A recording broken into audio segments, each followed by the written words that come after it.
All right, we're going to go ahead and get started with our next talk. So this is Prashantha from Compiler Tree Technologies on implementing data layout optimizations in the LLVM framework.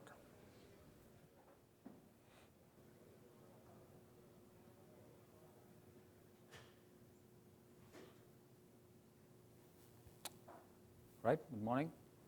There are two things that happen. One is we have regular accesses and arrays where we try to change the iteration space and try to get performance. And in this talk, we are mostly talking about changing the layout of the structures. So mainly I'll be focusing on array of structures and then try to reorder the data itself.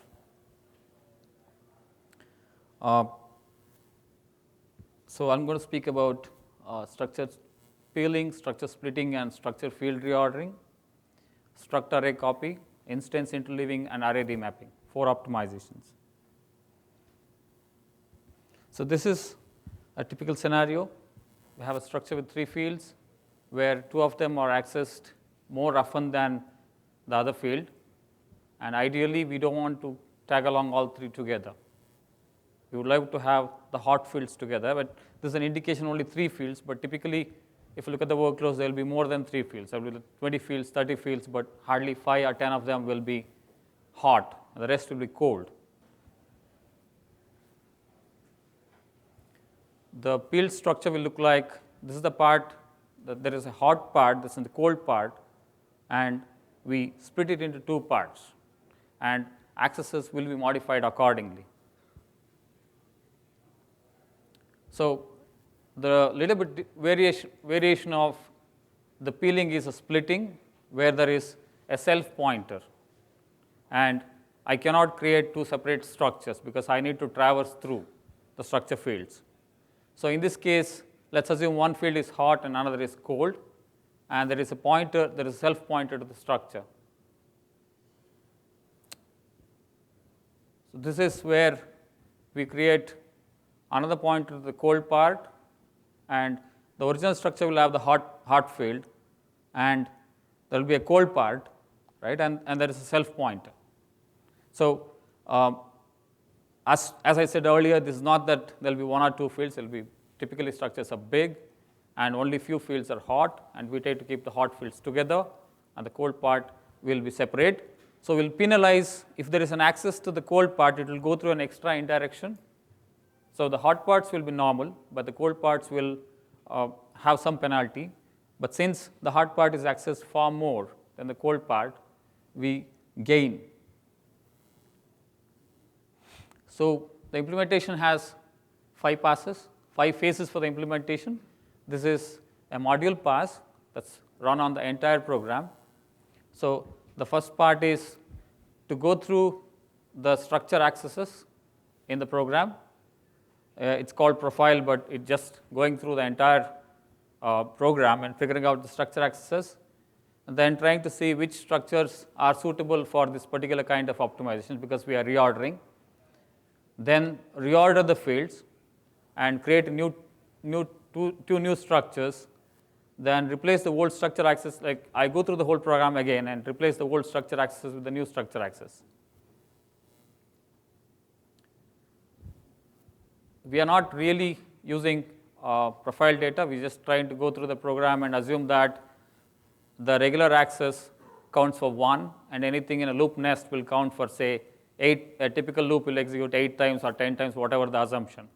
So we analyze the get element pointer and then look at the field accesses. And for each field in a particular structure, we try to see how many times it's accessed. And if it's a loop, we multiply the accesses.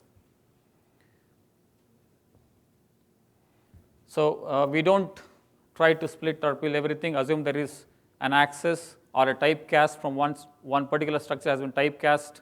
Then we don't try to spill or split about that stuff. And we look at the escaped pointers. So these are the typical checks you can see. So we do all those safety checks, and most of the probable cases will be left out. There are already some smiles I can see. So a lot of them are mostly filtered out.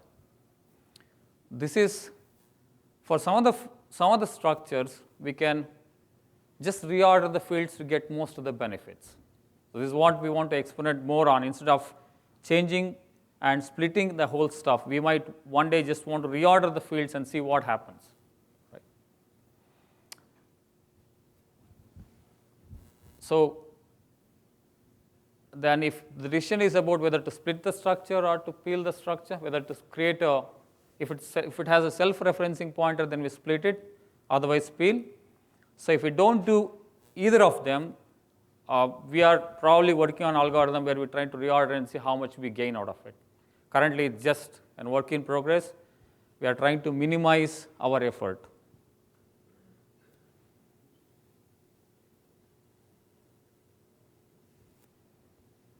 So then once we create the new structures, we go through the entire program, and wherever there were old accesses, we replace it with the new accesses.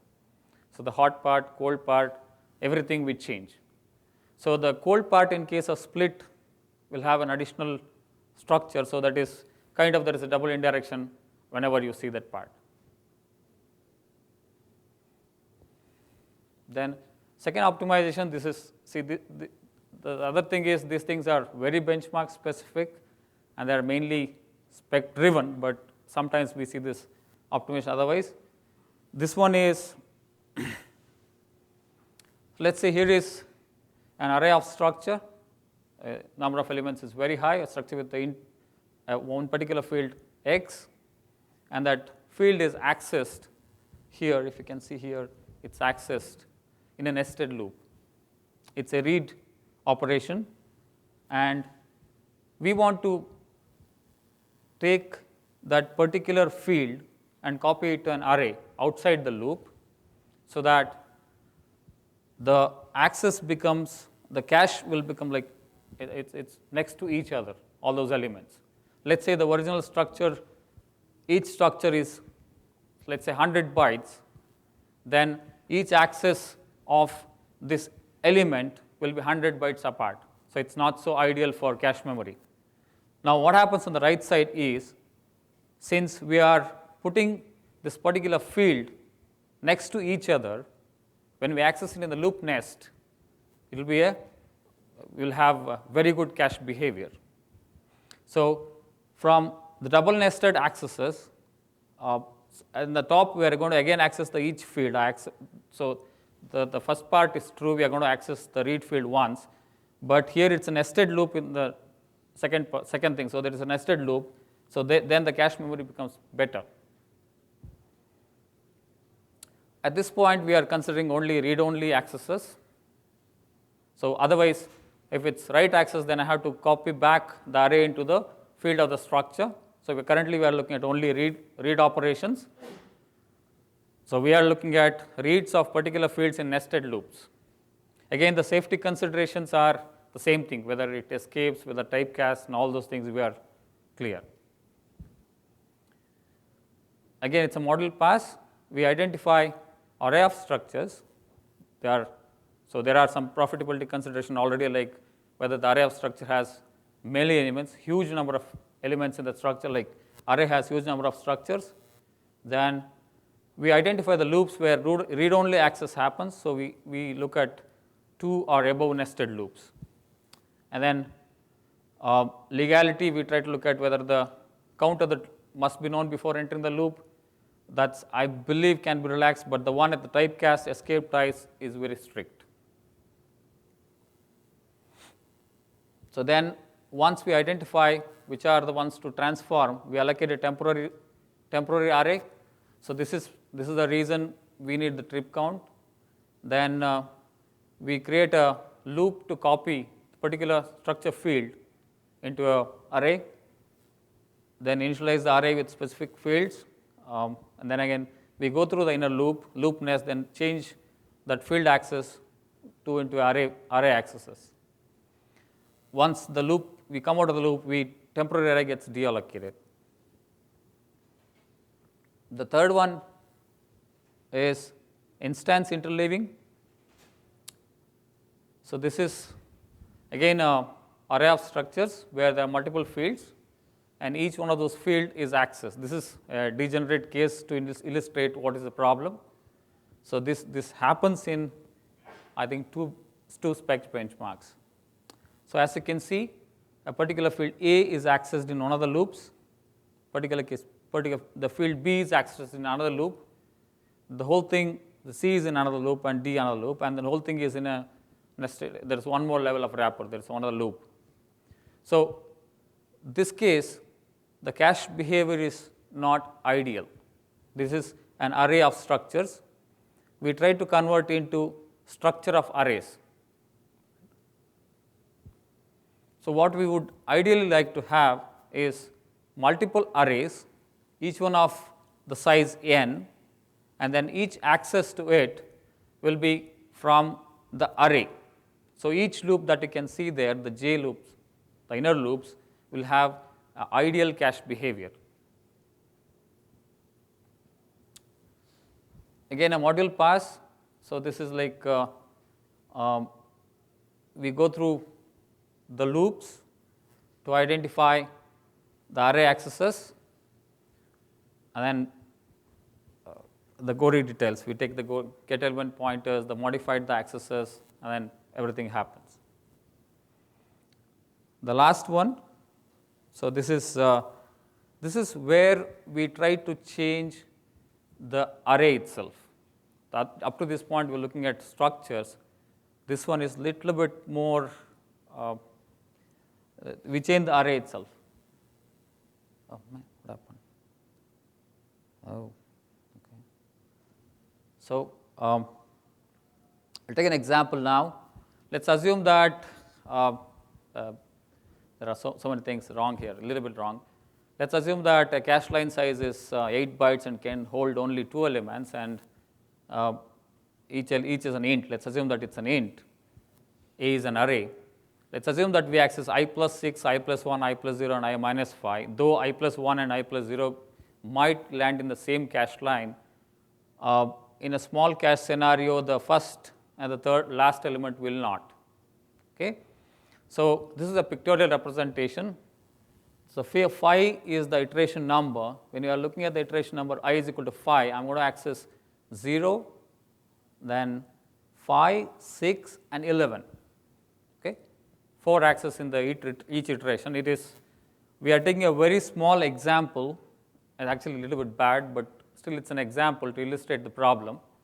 We are accessing elements that are far away, and we can practically we have a small example which reproduces this problem with say I plus 30, I minus 30, and the benchmark we are considering LLVM has accesses which are millions apart. Okay, so the cache line can never satisfy. So the case is there is no locality. What we try to do in this case is we try to remap, that is both the reads and the writes of a particular array element will be remapped to a different location. So the previous slide we looked at from the 5th iteration, that is when I is equal to 5, I access the element 0, 5, 6, and 11. In this case, I try to map it. Any I is mapped into remap of I. And remember, there is both read and write will get modified. It's not that just the read will be modified, both read and write. So in this case, we have an equation I percentage group size. That's actually we should have put a parenthesis around this, and then into number of groups. So if you can look at the right side, the figure that looks like it has been transposed. So what was 4 before? Now 0, 4, 8, 12, 16, they are at the top. The 1 has been mapped into some different address, right? So what we have done is, in this particular case, we have 4 accesses that across iteration will give you locality. So that is 0, 4, 8, and all those accesses will happen next to each other. So they will get the cache locality. And similarly, if you look at 1, 5, 9, and 11, 17 here, they will be mapped to contiguous locations, and they will get cache locality. So basically, there will be 4 cache lines, right? Each one of them will have locality. So this probably happens. This happens in LVM, where they move from one array into another. They move from second array to the first array. Array sizes are millions, and accesses are far apart. Okay.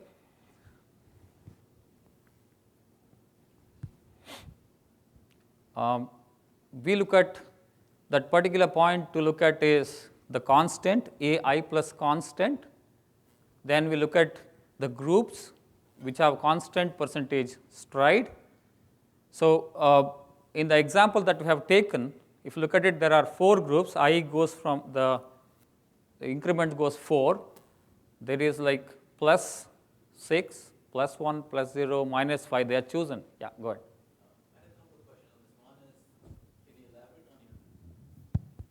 Yeah. Can you elaborate on your safety analysis for this? Because it seems like, at least for this one and the first transformation, that the structure splitting, you'll have to do whole program analysis for that. We do. Okay, so it's only enabled for LTO/whole program analysis.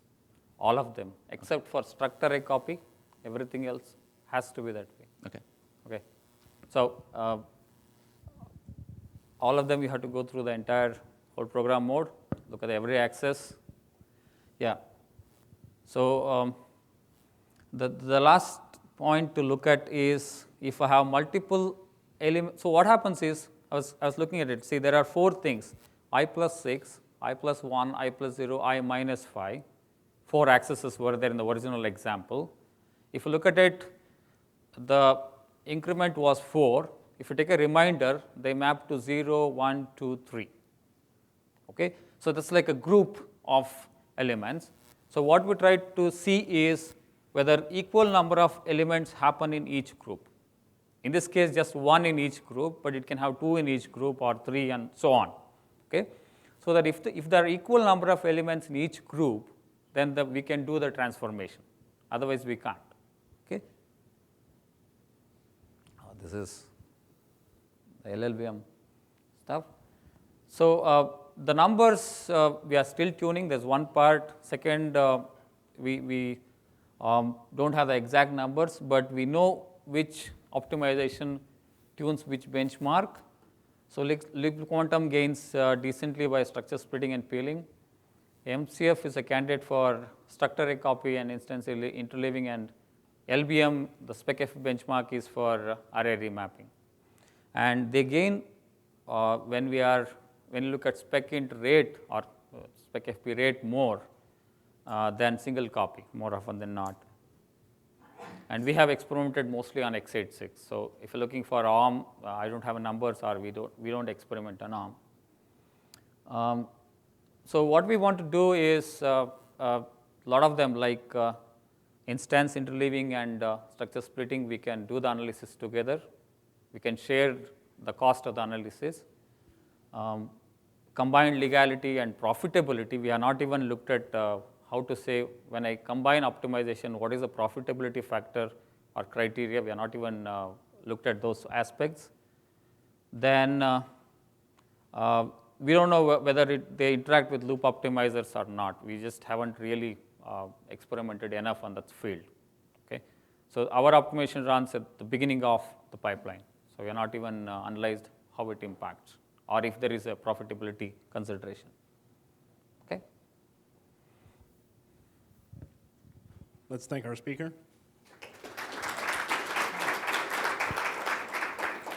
Questions? Hi, so do you see some slowdowns because of the overhead copy back and forth?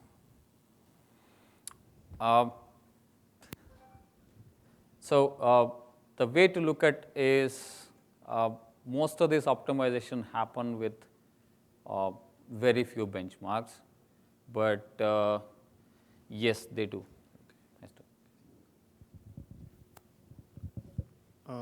Very interesting talk. Actually, we are also working on something very similar, so I'm really excited to see all these structure layout and data layout things actually being important and people working on it. So a couple of questions. So can you share some specific numbers on spec?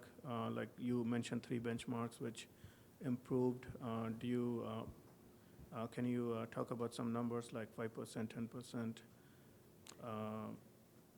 Or is it something that's kind of you can share with us?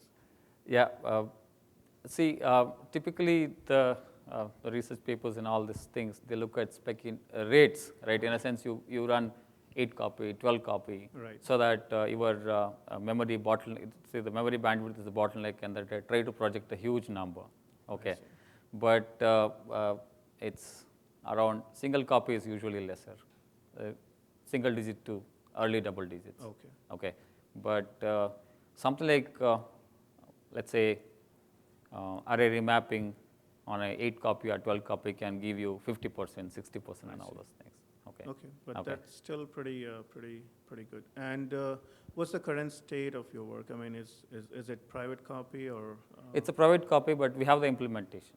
Okay, so can we expect the code to be in the repository sometime soon, or?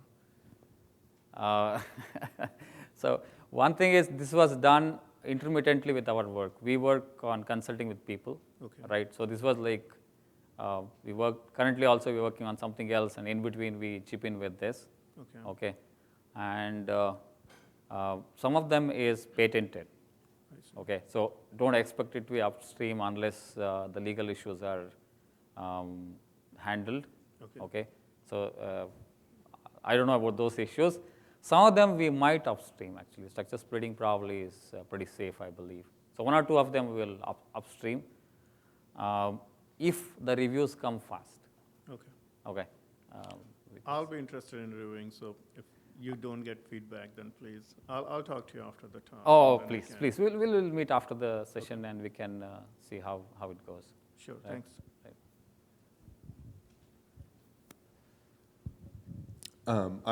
I use a pretty old version of LLVM, so it's possible that I don't know about some existing optimizations that you're well aware of. But it seems like in the code that I see, there's a lot of use of structures where, you know, the structure could have been shattered, right? And just the separate variables used, and it's terrible that SSA doesn't apply. You know, like those are all loads and stores in the version of LLVM that I use, and that's like a terrible performance degradation for me.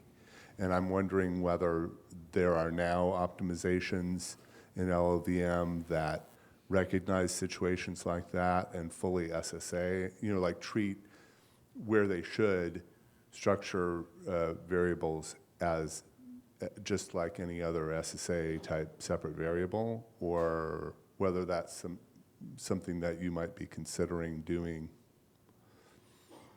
I didn't get your question actually. So Okay, so yeah, so my question is, like, there are areas of code where structures are used where the high-level language programmer just grouped those variables together in a structure for convenience or understandability, but actually in terms of the way the code uses them, they're accessed multiple times like separate variables. And like what would be advantageous from an LLVM standpoint is for them to be treated in an SSA sort of a way instead of each and every access right. being loaded and stored, right? Right. And that's what I'm talking about. Is LLVM better at that now? So or? basically, I'm going to split structure into separate variables. So you are saying Exactly, and apply SSA to that so that you don't have all those loads and stores where they're not necessary. so this can be done in using an affinity kind of scenario, whether a particular part of the program, a variable is accessed and nowhere else. Yeah. We have currently we have an affinity for various fields of the structure, whether they are accessed together or not, but we never thought of this. We can easily do this. This is pretty much doable. And we can basically promote the fields into individual variables, Yeah. right? Then I don't know about other people, but that would be hugely advantageous for our architecture. There is an optimization for SRO that SRO in that should already do that. I don't know how old your tree is, but It must be there for a while, right? yeah, it's for simple structures. Skill replacement evaluation. Yeah, SRO? Do you know what version of LLVM it came in on? Okay, but I can look into that. Exactly. Yeah, thanks. I think somewhere in the last year they modified it. No, it's there more than that, but last year they improved the infrastructure. Last year or before last year, right? Yeah, great. So my feature request is make it even better.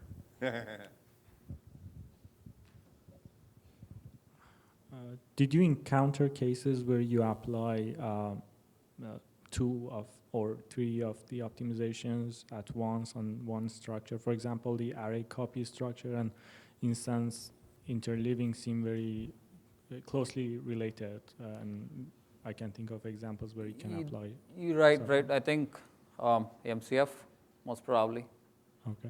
There is a case. That's why I said we are not tuned enough. We need to.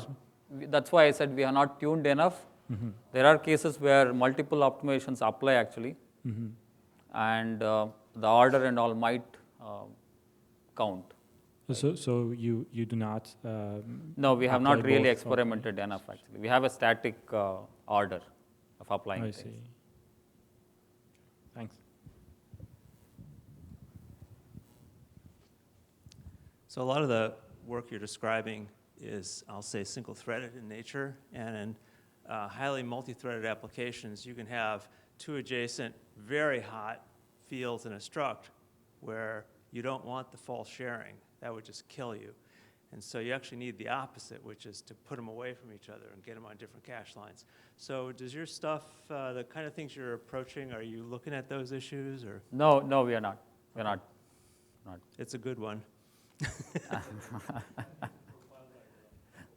Well, for example, I'm working in Java these days, and Java actually has a feature now called at intended that says, I don't want these 2 things in the same cache line. Very interesting. Any more questions? Here, right. Just more of a comment, because those optimization looks very familiar to me for some good reason. So probably back to your questions, because these are all memory accesses, right? So unless you want to put memories into SSA, otherwise actually when you do the analysis here, it's really independent of SSA. SSA here doesn't really help you, especially you do this is really early, really early, to that. So I think that's one. And back to the kind of Java question. Well, unfortunately, when compiler, you do the analysis, you don't tend to see what the other thread is doing, right? So we have a pretty kind of single thread point of view. So, so it's not easy to just think, whether other thread may access the other half of the cache line, unfortunately. But but the big reason of what this work being done, they really kind of improve the utilization of memory bandwidth, right? So, as a matter of fact, most of this, you get more performance gain when you get the rate score rather than the speed score, right? Because that's where you kind of run multiple threads at the same time, but each one of them now use a lot less bandwidth, and the score really goes up. Actually, the order for single ones, I can tell you, it's more than 10, 20, 30, 40%. It's much higher for the individual one when it applies. So if you really care about the spec scores, it helps you a lot. He implemented a lot of them in Open64. Well, that's where you got your sources from, right? I was expecting you. Any more questions? Let's thank our speaker again. Thank you.